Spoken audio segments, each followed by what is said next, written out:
You too. I'm loving everything. The high bun, the top knot, the blouse. Girl, You look so all cute. for you, honey. All for you, Crystal. We are so excited to talk to you today. I absolutely love you. I started following you like a few months ago and was just blown away by your story. So when this opportunity came up to talk to you, I was like, heck yeah, I'm down. I'm ready. Thank you. Thank you Yes, so much. thank you, Crystal. Thank you. So today is the last day of November, right? Yes. And a certain somebody serenaded us out the door, putting up their tree the other day. I said, no, wait a minute, wait. Chris and looking fine while doing it. I might add. I was like, yes. Thank you. So as we conclude this, you know, it's been a disaster for some people. For some, 2020 has been a year of change, a year of the pivot. You know, it's been good for some people. I have to ask you, as we, you know, tomorrow's December 1st, as we enter into the final month of this year of 2020, what is your hope? What are you looking forward to most? Oh man. For me, I'm definitely looking forward to 2021.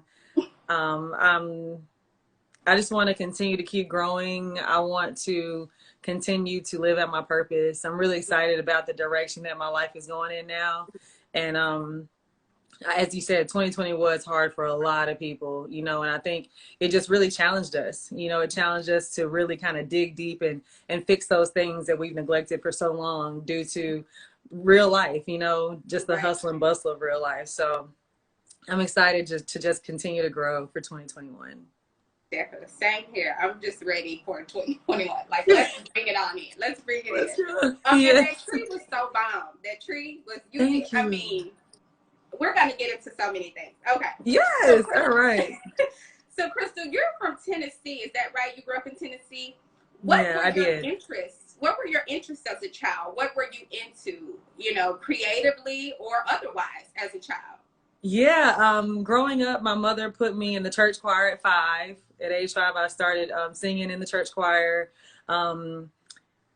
Age 5, I was in ballet. And then once I got to 3rd and 4th grade, I started doing ballet, tap, and jazz. And then once I moved, we had moved to Topeka, Kansas for a while. And when we moved back, that's when I started cheerleading and I joined gymnastics. And that was when I really found something I really loved. And I was a competition cheerleader from junior high school all the way through college. Wow, so, I love it. Yeah, those are the things that I love doing growing up. And similar, I was in cheer also. I feel like I gravitated to your story because I feel like I relate to your story so much. And, okay, at what point do you decide to pursue a career in styling? When does this come about? You know, that was never a decision of mine. It was not. I was pursuing music and I had a stylist and she told me, she said, you know, you kind of don't need a stylist. You just need a shopper. You pick out your own clothes. You know what you want. And there was a position at Tyler Perry Studios for a production assistant. And she asked if I wanted to take it. And I said, I'll interview for it and see how it goes because I did need a job.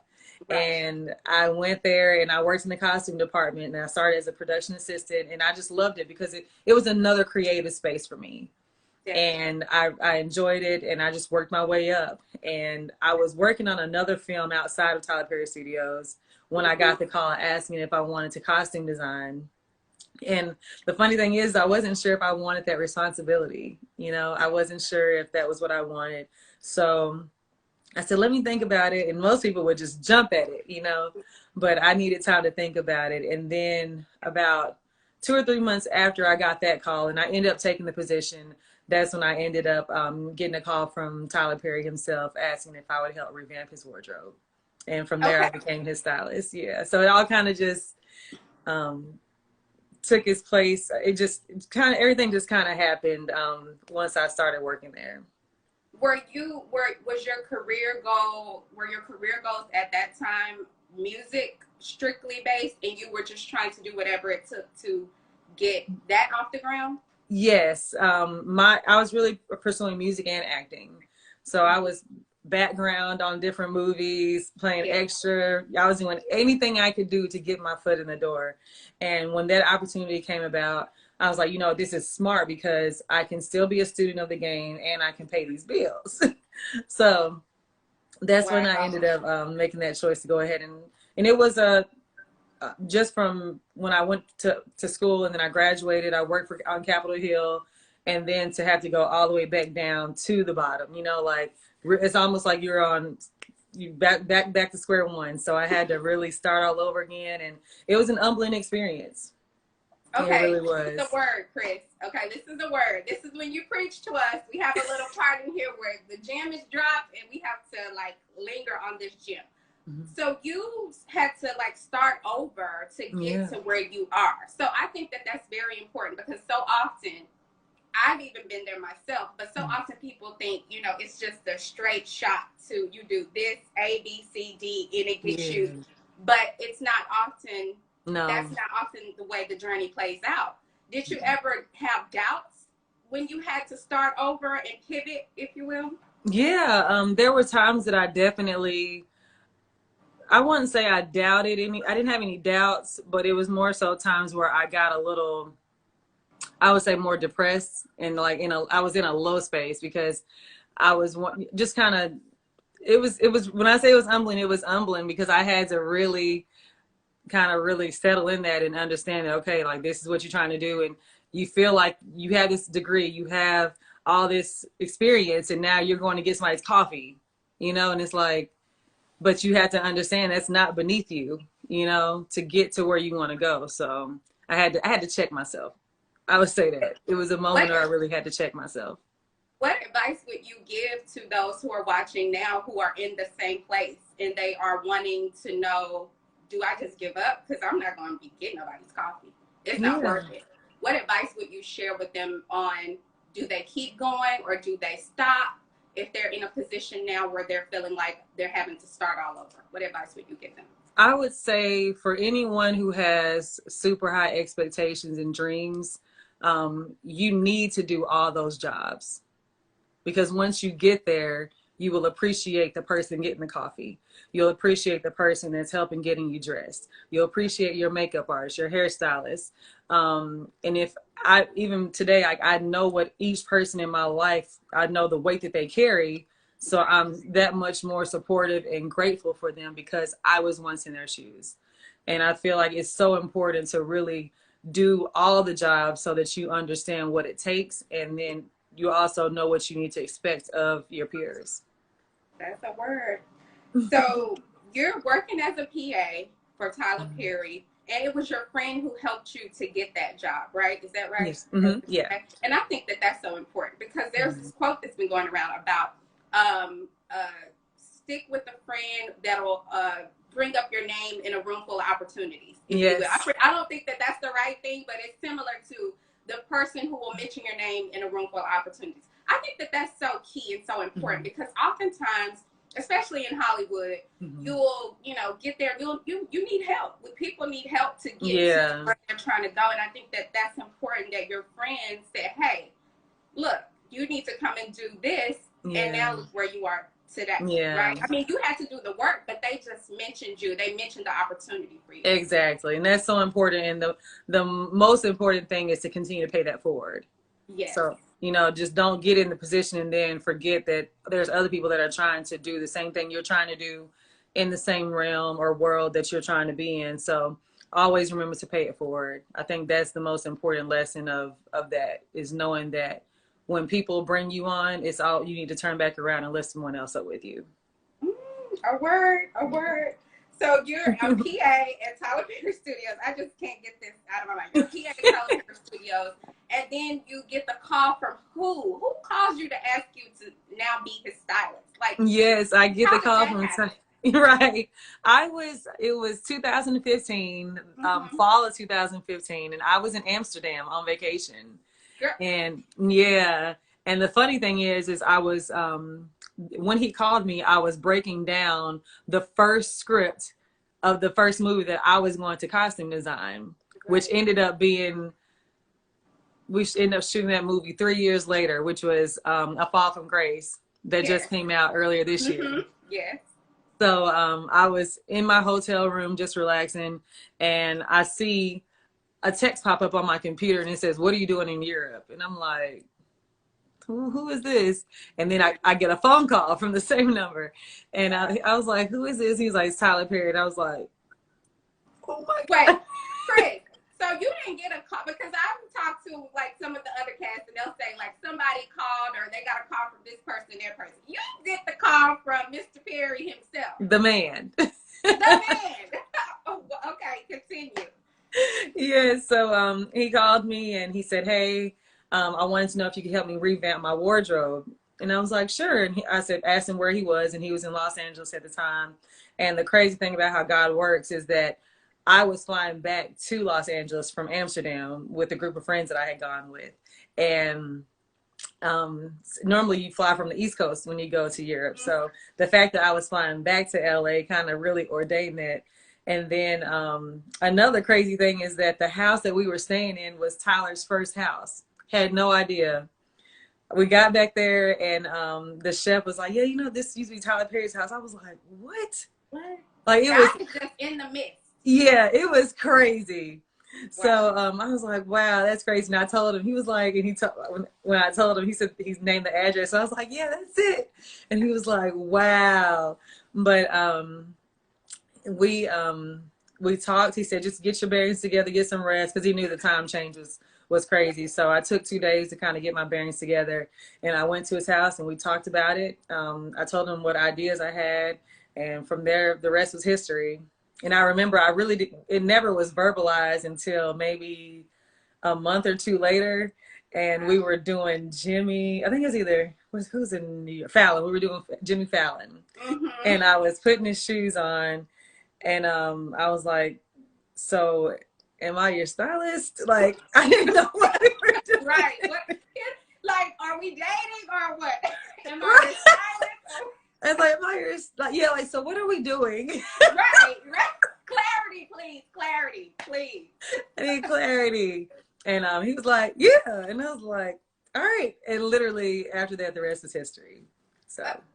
First off, that's freaking amazing. Yeah. How did that experience working with, going from the PA, but now you're working with him? Because styling is an intimate job. You're very close up and personal with your client. How did that role as his stylist help prepare you for what was to come? Did you have your mind set on being Fatima on Sisters? Was that something that you envisioned? How did that role help prepare you? Like, were you listening? Were you observing and just paying attention and just playing your position during that time? How did that prepare you? Yes, absolutely. So like you said, being someone's stylist is a very intimate position. And if anyone knows Tyler Perry, they know that he does not stop. He doesn't stop working. So like, I'm hearing how he runs business. I'm hearing how he manages certain things. I'm seeing how he handles stress and like everything. And it's funny, when you're around somebody for 5 years, as much as I'm around Mr. Perry, you do start to take on you start to take on habits of the people that you're around the most. Right. And I see myself doing things and making decisions based off of how he would make decisions, And the crazy thing is, once I took that job, I did not audition for anything in that 5 years. I did not audition for anything. And, I prayed about it. I was really between a rock and a hard place when I even took the position, because I felt like I was starting to get callbacks. I was, the casting directors were knowing my name. They were calling me in to read for certain characters that they thought that fit me. So I was like, I don't know if I should really do this.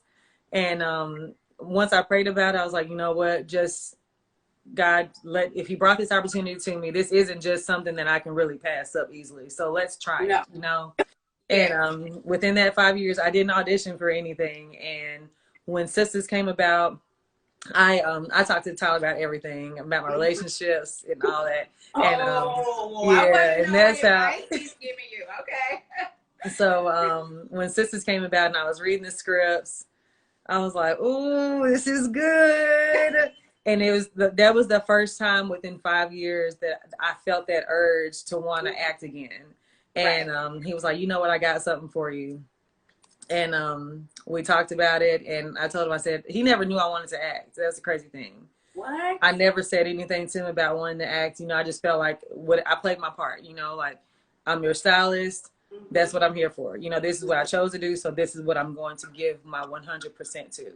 And it was crazy because he tells me, he's like, I had no idea that she wanted to act. And then when we, you know what I'm saying, decided to do this, he was like, he was nervous because he didn't know how I was going to do. So he gave me a really small role in the beginning. And he was like, wow, like she's actually pretty good. Like I can work with this. Right. And season 2, he blessed me and made me a series regular. And when I say my #1 supporter, like he texts me every week to let me know how proud he is randomly. Like I can just be sitting in the house. He's like, I'm so proud of you. I'll just get a random text from him because he saw the sacrifice that I made. You know, I put my dreams on hold to take care of him, you know, because when you're someone's stylist, you really are, you're there. You're with them through everything. You see when they're having a bad day, you're there when they're having a good day, you know, and sometimes you're like, uh-oh. Yes. Yeah. Definitely. So like knowing that I was there with him through all that, and then for him to really hold me down the way he is just amazing. That's beautiful. Chris, what's been the one piece of advice that he's given you? You've been so close with him. Unlike, like, you know, I've talked to, like I said, other cast members from other shows, but this is different because, like I said, it's a very intimate connection. Like that's my dog. Like, I know, like for I was real. a stylist, so I know how that is. And so, what piece of advice did he give you? Or I'm sure he's giving you lots of advice, but what piece of advice did he give you that sticks with you till this day? I have 2 things. The first thing, he called me when we were shooting season 2, and he said, hey, he was like, he said, as you continue to climb, I want you to always remember what it was like to be at the bottom. Remember what it was like putting on someone else's shoes. Remember what it was like helping other people and being what everybody is for you now. And that just, it resonated so deeply with me because I knew exactly what he meant. And it was funny, a friend of mine, Chris Opopo, he and I were production assistants together. And then we started costuming together, and he would joke, he was like, one day I'm be putting on your shoes. And I'm like, man, whatever. And the very first day that I walked onto the set of Sisters, he was there to put on my shoes. And that's like, he's one of my closest friends, but he was working on the show with me. And he was there with the shoes, and I was just like, oh my gosh. Girl, and he was like, this is beautiful. It was amazing. And like, I just have some amazing friends, man, like really dope people. But that was one thing that Tyler, the words of advice that Tyler gave me. And then recently, he said something that was really profound, and that was, make sure that people meet you at your worth. I saw that on the people. Okay. Yeah. Girl, I was like, whoa, what? Yeah, when he put that in the speech before. He shared that with you personally? And that was before. And when he put that in, I was like, yes, meet me at my worth. And I think that's something that everyone can carry with them, because a lot of times we dilute ourselves or, you know, lower ourselves to kind of meet people where they are. No, you need to meet me where I am. And that's on any level, you know. So that's something that, especially where I'm in my life now, that I really I hold true. So. Oh, you got me in tears, Chris. That's so good. Okay, let me get myself together. That's okay. Your character Fatima. So, Chris, your character Fatima was introduced in season 1, right? And then you're on as a series regular in season 2.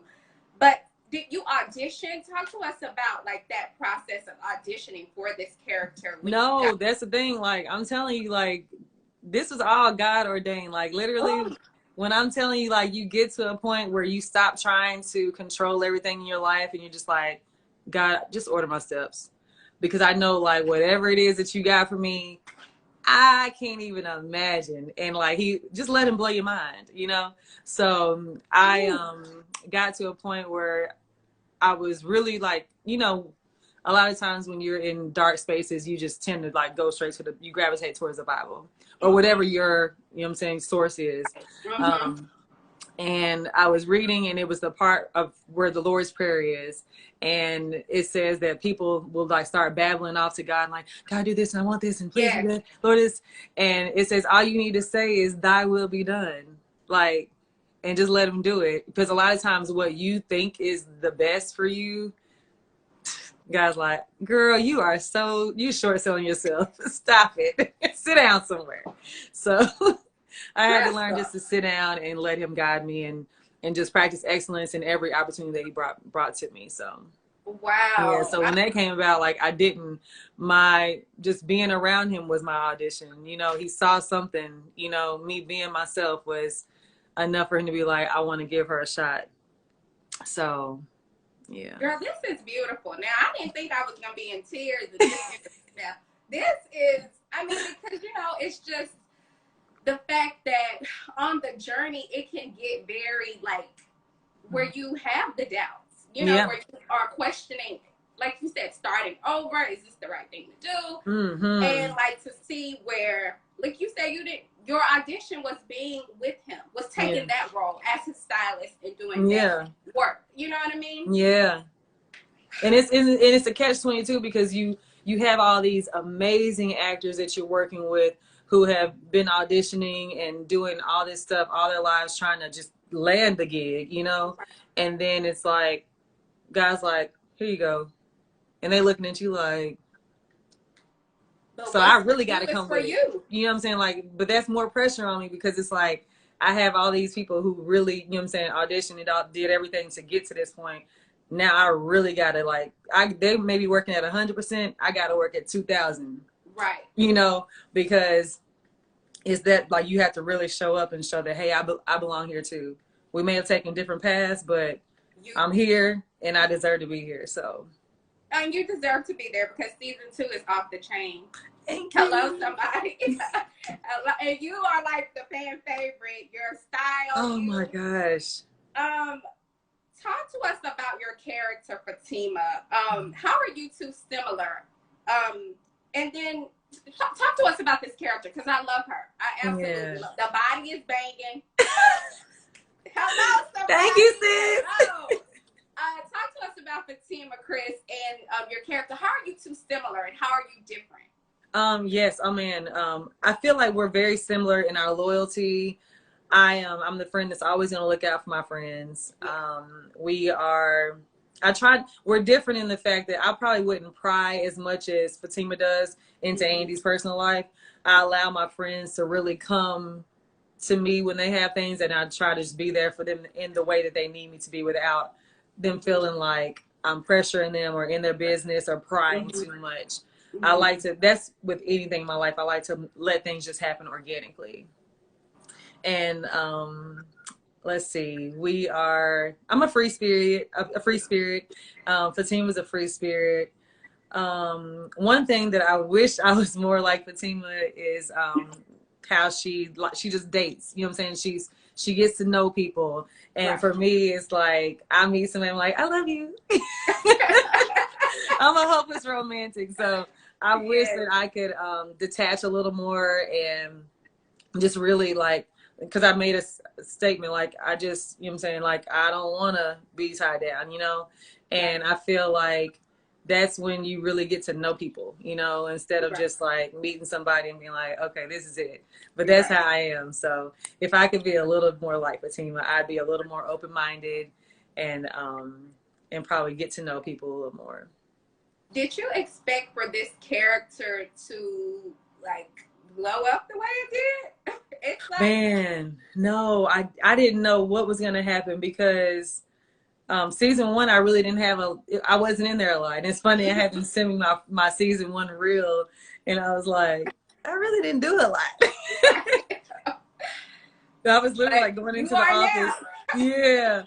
And it was so funny because I was like, wow. But now to see the way that our audience loves Fatima And that's hats off to Tyler for writing such a dope storyline for her. Yes.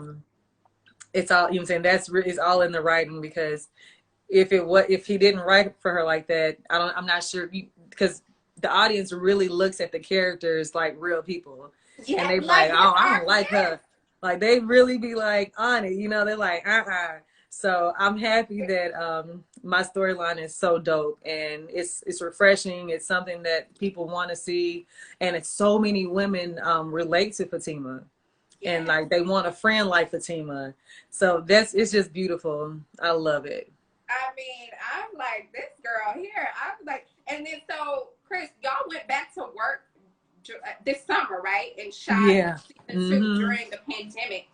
Talk to us about what it was like for you guys. I've talked to some of the other, from some of the other shows about it, but what was it like for, sisters in particular going back to Yeah. work during the pandemic? Right. Well, we were the first show to go back, so Okay. it was a little pressure. But one thing I will say is that Tyler left no detail unturned. Like, he made sure that everything you could think of, that they had it, and we felt very safe. We got tested every 4 days. When we got there, we couldn't even come out of our rooms until we knew that everyone was negative. So we felt super safe, Right. and I would say that it was different because you couldn't really see people because everybody had on masks, and Right.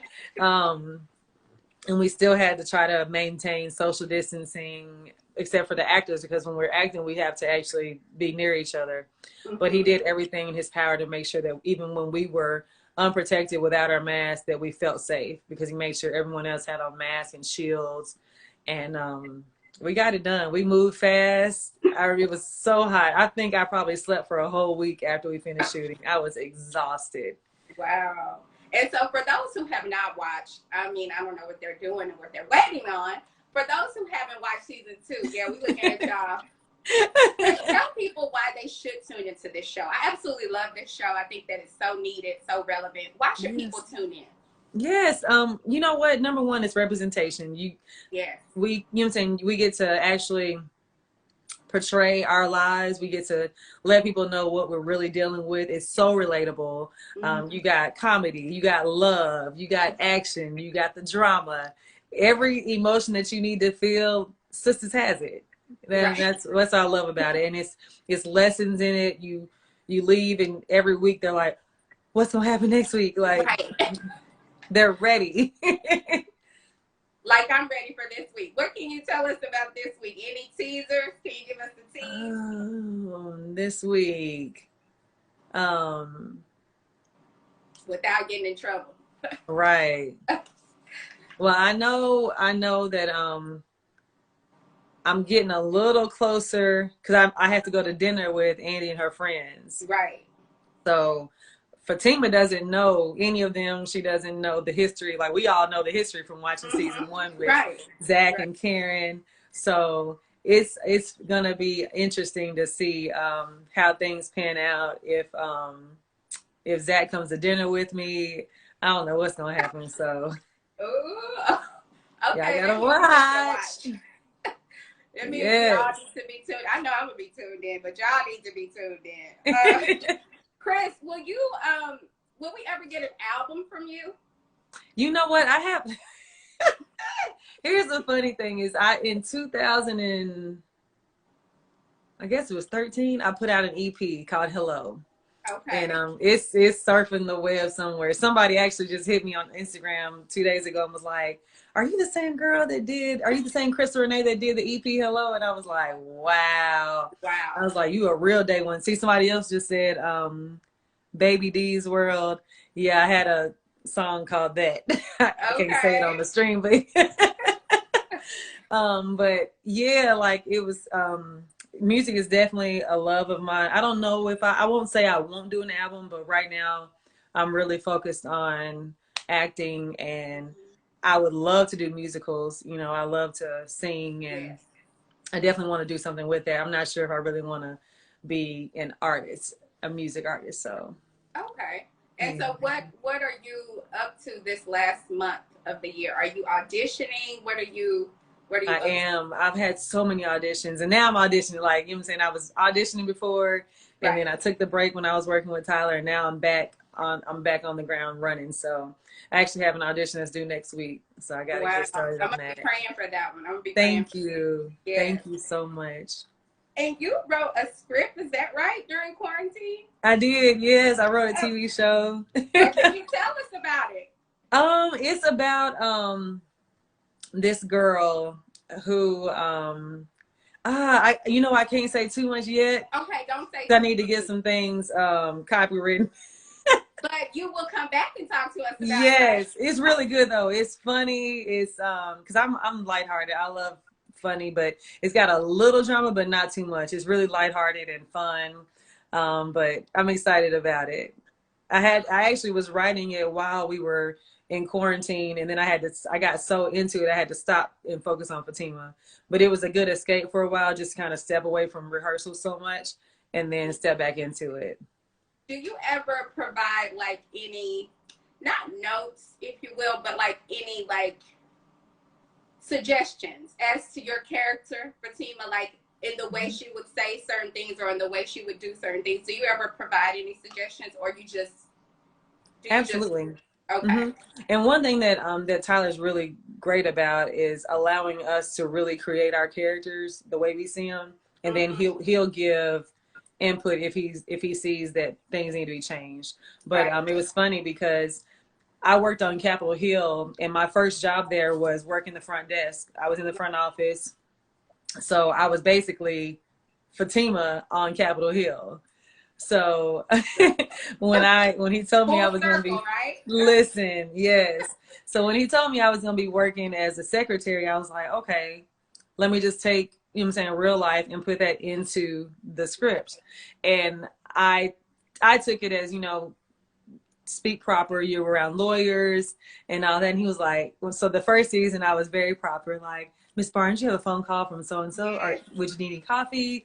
And he was like, no, I need you to bring Crystal. Like he said, bring more Crystal. Like, girl, like he said, bring that. I was like, yeah, say less. I love it. I love that. I love bring more of you to the character, because that's really what I mean. At the end of the day, you guys are bringing some of your own, real life situations to your character, your experiences, if you will, right? Yeah, and exactly. And that's that's what really helps with acting. Like when you experience life and you've been through things, you can tap into those emotions and remember where you were, and that's what really helps bring certain things to life on screen. Wow, I love it. I just can't wait to follow everything that you're doing. I was a stylist, so I related to your story. I came to LA like a few years ago to pursue entertainment. So when I saw your story about, your transition from styling to now doing what you're doing now, I was like, dang, that's deep. That really, resonated with me. So Crystal, thank you so much for talking to us today. Thank you. But before you go, man, we have to play a game. All right, let's play. Okay, so it's Ashley's 5 and 5. It's like a quick, trivia questions, if you will. Okay. So one thing you learned this year about yourself? That I like to be alone. Oh, okay. Yeah. You do? Yeah. So no boo? Do you have a boo, Chris? I'm dating, but I don't. Yeah, it's. Yeah. Okay. I'm like, I got you. Favorite food to cook? I love cooking lobster with garlic noodles. Ooh. Yeah, lobster tails with garlic noodles is one of my favorites. Have you done a Instagram video of that? Not on that one, but it's funny. I've actually had the footage. I just have to edit it. That's something I actually filmed this summer, and I still haven't edited it yet. So. Okay, girl, we need that. Favorite holiday? Christmas. Clearly, that tree. If y'all have right. Check out the Instagram. Who inspires you and why? Who inspires me? I would have to say my dad. My dad is such a hard worker, and he is the epitome of a giver. My dad would give you the like back off. He'll give you the shirt off his back, literally. He is so kind. He's probably one of the nicest people I know, you know, besides me. But no, I always say I have my dad's heart because he's such a good person. Yeah. So I would say my dad, but his work ethic, how he always worked hard to provide for us and make sure that we had everything we wanted and needed. I think a lot of my work ethic comes from him as well. That's a blessing. That's a blessing. Where do you see yourself in 5 years? In 5 years, I see myself growing in my acting. I see myself producing more and hopefully have my own show. Ooh. Yeah. A talk show or like a sitcom? No, yeah, TV show, yeah. I love it. I love it. Who's your dream cast to work with? Like, you can maybe give 3 or 4. Your dream cast of people to work with. Yeah, I would love to work with Phylicia Rashad. I would love to work with Tracy Ellis Ross. I love her. Your curls are popping like hers. Yes. I want to bring my curls back out. Yes. Angela Bassett. Yes. Denzel Washington. Ooh. And Idris Damson, the young man that plays on Snowfall. Yeah, girl, I love him, and it's coming back. I can't wait. Ooh, yeah. Yes, love him. So yeah, those be my 5. Those are good. That's a good 5. Chris, this has been so good. You done had me crying and laughing. You encouraged us. You inspired us. Crystal, I'm rooting for you. You deserve it all. Thank you so much for sharing with us today. Thank you. May I shout out some of my friends that are on here? Yes. Girl, okay. Yes. Tahira Joy from The Cut Life. Marquise. Marquise is here. Tia. Hi. Let's see who else I saw. People were commenting, honey. They were saying saying all kinds of things. I think like that was they it. love Crystal, they love Fatima. I love y'all too. I would love a Fatima spinoff. Listen, somebody else said that, and really? It's been coming up a lot in our tweets during the show. So you know what? Listen, I always say give the people what they want. Give the people what we want, please. Give them what they want. And Chris, you also do like a Fatima style. What is it? I do. So what made you want to do that? Because my background in fashion, I try to find any way that I can bring Crystal and her interest into the character so that people can still get to know who I am. Right. And a lot of people didn't even know I was Tyler Stylist all those years because I didn't really post them. Yeah, like I didn't post him. It was just something that I kind of, because I respect his privacy, and when we're together working, I'm working, you know, so I just value his friendship so much. So a lot of times I wouldn't really post anything, but yeah, I think that's the reason why I started Fatima Style for sure. And then also because people kept saying, where's this dress from? What is that? And I was like, okay, I can do something with that. Do you costume design for the show still? No, just season 1. Season 1, I costume designed, and I was like a chicken with my head cut off. Wow. It was hard. It was really hard because you're acting and you're dressing every single person on the show, and you still got to make sure the background's right too, make sure they're not clashing with your first team, because I can't have somebody walking in the scene with the same color shirt as I have on or that Andy has on. So I had to make sure, no, Andy has on that, change his shirt, like every little detail. And then and action. Now I got to act. So it was so much. And then I'm still like in designer mode trying to fix KJ's necklace or fix this on somebody because I see something's off right before we shoot. So people are talking about that Fatima spinoff. Let's put that in the atmosphere. Chris, let me also ask, I know we're going over time a little bit. So it's okay.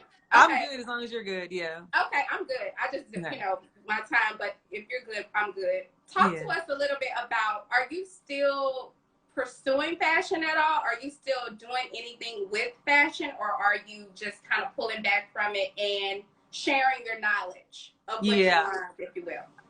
This is another part of paying it forward. I have a friend who I've known Ellie since he was, I feel like 18 or 19, and he is Steve Harvey's stylist. Okay. And I've he's killing it.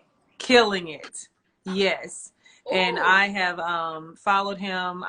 When he was working for this company, I would buy things from him, always supported him. And I would always tell him, like, you are so talented. You are going to be huge one day. Like, I just always believed in him.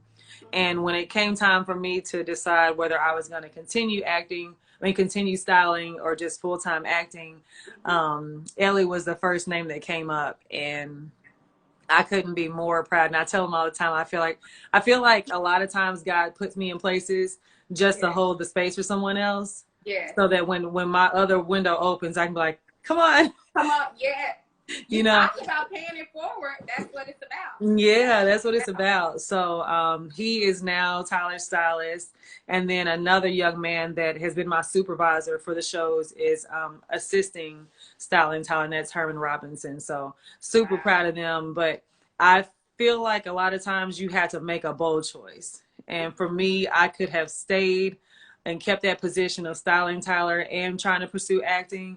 But I would have only been doing that, one, to have that security, you know, and I would have allowed the fear of really just going for it hinder me. So I decided that I was just gonna go for it, you know, and here we are. Chris, okay, so that point of you coming to the decision, how did you come to the decision to say, did you have prayer? Did you fast? Did you consult with an advisor? How did you come to the decision to say, I'm going to leave this big opportunity and go and pursue my dreams full time? How did you come to that? I was sitting here. It was the Sunday after we finished filming season 2, and Tyler called me and he goes, what do you want to do? Ooh. I said, well, I was going to call you. And he was like, what are you thinking? And he's like, do you want to, he said, do you still want to style? And I was like, I feel like I want to do this full time. And he was like, I agree. He said, I think you got what it takes. This is your window of opportunity. He was like, and I think you need to go for it 100%. And he's like, you have my backing, you got my support, whatever you need.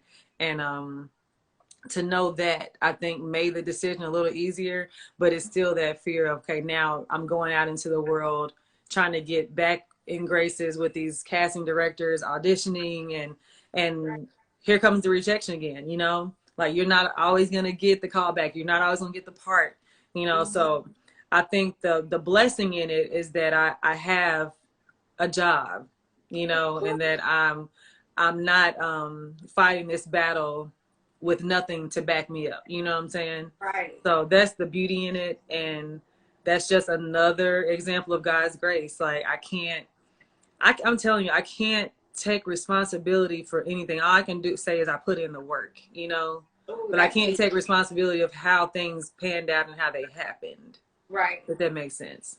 That makes sense. I think that it's also important too, Chris, that you have the support of a mentor, of a support system like Tyler. Everybody does not have the support of someone as big as Tyler, but how important is it for people to have somebody in their corner that's rooting for them, that's pushing them when they feel like, oh, I don't think I can even go another step? How important is that? It's so important, because even my parents, my family, they call me, my parents call me I talk to my parents all the time, but they call me every Wednesday after the show to let me know how well I did, to just to pour into me. And you need that, you know, because especially in this environment, Hollywood and the entertainment industry can be very brutal and unkind, you know, at times. So to know that you have real people that were there for you from the start, that love you regardless, you know, that loved you just like they love you now, before you was on TV, before the money and the fame. So that's very important. It's very important to have a good core circle around you. It's very important to have people that support you wholeheartedly and people that can support your success, because a lot of people, if they're not on the incline as well, they can't really support you. You don't need friends like that. Oh, that's good. That's good, Chris. That's really important. I need to be able to be down here and support you up here. from down here. You know what I'm saying? And not be looking up like, whatever. You know? Have Like, you have you ran in, have you had that, have you had to release some people from your life due to not being able to celebrate? Because if you would look at your journey, having to start over, some people probably thought, oh, she's not going to make it, or it's not going to work for her. She having to come back down. She was on Capitol Hill. Now she having to get coffee. You know look what I at mean? her now. So in the back of people's minds, they're thinking, they're not understanding God's plan for your life. So They're like, what are you doing? Yeah. Right, exactly. Have you had to release people from your life due to them not being supportive of your journey, or even, you know, understanding what it is that God is doing with you? There's two things. I've had to release people, and then I've also had to understand where people are, and understand that I can't share everything with everybody. Then I also had to understand that everybody's not going to be happy for you. You have to be careful who you tell certain things to, because everybody's not praying for your uprise. Some people are praying on your downfall, no matter how they smile in your face. And then you just have to understand, like, okay, certain people are in certain spaces right now, and I'm very mindful of it. Like, I'm not always going to be like, oh, and this happened, and this happened, and this happened, knowing that you in a weird space. You know, Right. I think that's not right either. But you should, your close people, you should be able to come and share certain things with, and get that support that you need, you know, and just for people to feel happy. So yeah. This is a work. This is, look, is this uncut after this? This is after the show. That was a good word. That was a good word, because I feel like so often, you know, as you go up, the people that were coming up with you, they can start to trickle down, or they can start to fall below, because they're not understanding the journey that you're on. And I think that it's so important that you said that your family calls you every Wednesday after the show, because we need to hear, I mean, not that you need to be validated, but I mean, let's be real. We want to be seen, right? That we want to be heard, we want to be seen. You want your family, you want your close friends to tell you, good job, you did an amazing job, you know, or I'm rooting for you, I'm cheering for you. And if you don't get that, then you're kind of like questioning, well, who is in my support system? Who is this? You know what I mean? That's real. Yeah. That's real. Yeah. Wow. And like you said, you know, it's not to be validated. It's just it feels good to know that people that you really are there for, and that you truly love and care for, are in your corner the same way you are in theirs. So definitely. Chris, thank you. Thank you. Ashley, this has been amazing. This was so good to myself, girl. My notes are gone. We were just having we just freestyling it. We were just freestyling, and I love it. Those are the best moments. And before I let you go, I just have to ask you, in your journey to, you know, from Tennessee to to Capitol Hill to where you are now, what has been your source of inspiration? What has been your strength to get you through to continue to keep going? Before Tyler Perry, you know, when your family, you know, isn't able to give you a good word, what has been your source? I think it was always that that little girl, you know, the 5-year-old little girl that used to stand on the fireplace and give acceptance speeches. Like, I just won an award at a music award show. The same girl that used to record Janet Jackson's performances and learn them move by move, be like, rewind it. Okay, this, got it. Okay. Right. The same girl that used to do all that. That seed was planted in me at such a young age. And I come from a town where there's not a lot going on. It's a super small town where all you had to do was dream. Like, either you dreamed of being there or you dreamed of getting out. And I always had a dream. Like, I always felt like I was too big for Martin, Tennessee. And I never forget where I'm from. I never forget how that town raised me, and the kindness of that town. I still carry a lot of those values with me today, but I always knew that I wanted to be in the big city. I wanted to do something more. So I think that's what drives me. I think that's what, and then my family and friends that are still there, you know, I want to provide for them, you know, and really just, if it's, even if it's not financially, providing them just an outlet to be like, oh, I could do this, or oh, I can do this. It's more to life than just sitting around here. Yes, it is. Yeah. So yeah, that's I what think you're inspired providing hope for them. You know, you me. said maybe not financially, but Mm-hmm. you provide hope, you provide inspiration, you Yeah. provide, you know, the notion that dreams do come true. Yeah. Because you are living your dreams, you know. So Absolutely. that's what you provide for sure. You provide that for me today. Thank you, Chris. You're So I welcome. have to ask one last question. I know people are tired of me. Do you do decor? Do you decorate? Because the way you did that tree, I was like, is she doing this? Like, do I need to come to Atlanta? Yeah. Or do I need to have her to come to LA and do us a tree? Yeah. Talk to us a little bit real quick, because I know people are like, okay, this is supposed to be over a long time. Yes, no, I do. I do everything. I cook, I do decor. I actually have some videos of me decorating my shelves, styling my shelves that are on the side of my TV. That's on my Instagram. And yeah, I love it. I love home decor. I love when people come to my home and they feel like they're at home. I don't want to feel like they're at home too long, but while they're here. Wow, I love that. I love it, Chris. Look, come back anytime. Let's talk offline too. You are definitely inspiration. Thank you. I salute you, Queen. I really do. I'm so happy for everything that you have going on. God is good and God is doing good things in your life. So keep inspiring us. Keep providing us with hope and inspiration. Absolutely. Thank you so much for having me, Ashley. I appreciate it. I've thoroughly enjoyed you. Look, you stuck with me. Where is the buzz? Oh, yeah. Where is the buzz? You said was mine.